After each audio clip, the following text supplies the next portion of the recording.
The federal courthouse in New York City is no stranger to high-profile cases, but the trial of Sean Diddy Combs has brought a new level of media attention.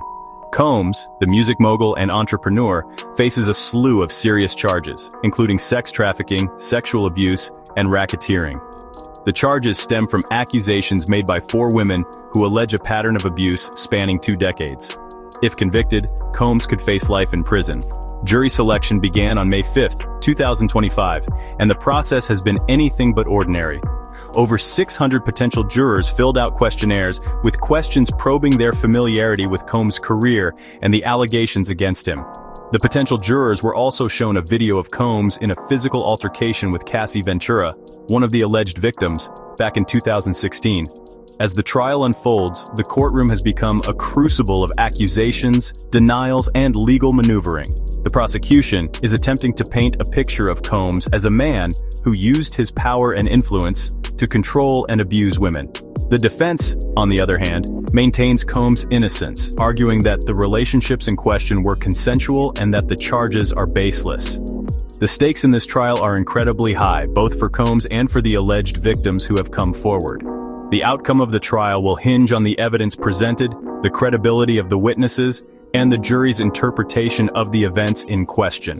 One thing is certain, the Diddy trial is a stark reminder of the complexities of power, fame, and consent in the #Me Too era.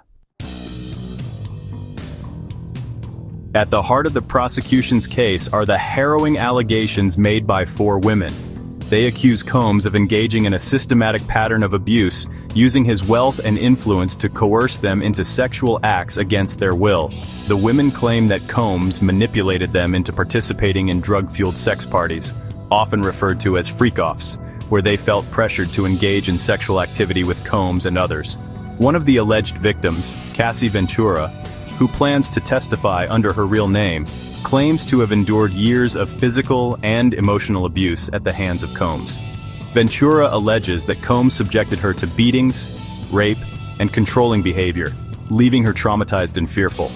The other alleged victims, 2 of whom will testify under pseudonyms to protect their identities, have recounted similar experiences of manipulation, coercion, and abuse.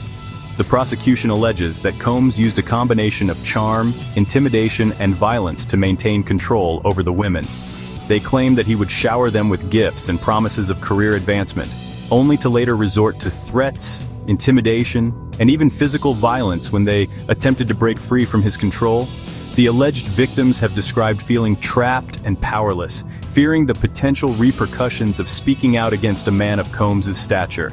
The prosecution is expected to present a range of evidence to support these claims, including testimony from the alleged victims, text messages, emails, and medical records. The prosecution's case relies heavily on the credibility of the alleged victims and their ability to convince the jury that their accounts are truthful and accurate. Combs' defense team has mounted a vigorous defense, vehemently denying all charges and portraying the alleged victims' accounts as fabrications.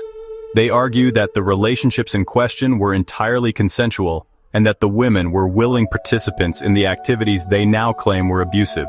The defense maintains that Combs is a victim of false accusations, targeted by opportunistic individuals seeking financial gain or revenge. Combs' lawyers have attempted to poke holes in the prosecution's case by highlighting inconsistencies in the alleged victims' stories and suggesting ulterior motives for their accusations. They have also presented Combs as a successful businessman and philanthropist, emphasizing his positive contributions to society and his lack of a criminal record.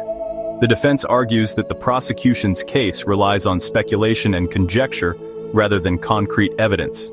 Central to the defense's strategy is the argument that the alleged victims were not coerced or manipulated, but rather engaged in consensual relationships with Combs of their own free will. They argue that the women were aware of Combs' lifestyle and that their participation in the alleged activities was voluntary. The defense maintains that the prosecution is attempting to criminalize private, consensual relationships, setting a dangerous precedent. The defense is expected to call witnesses to testify to Combs' character, his respectful treatment of women, and the consensual nature of the relationships in question. They will likely present evidence that contradicts the alleged victims' accounts and raises doubts about their credibility. The defense's success hinges on their ability to convince the jury that the prosecution has failed to meet the burden of proof required for a conviction. Adding another layer of intrigue to the already dramatic trial is the sudden disappearance of a key witness for the prosecution.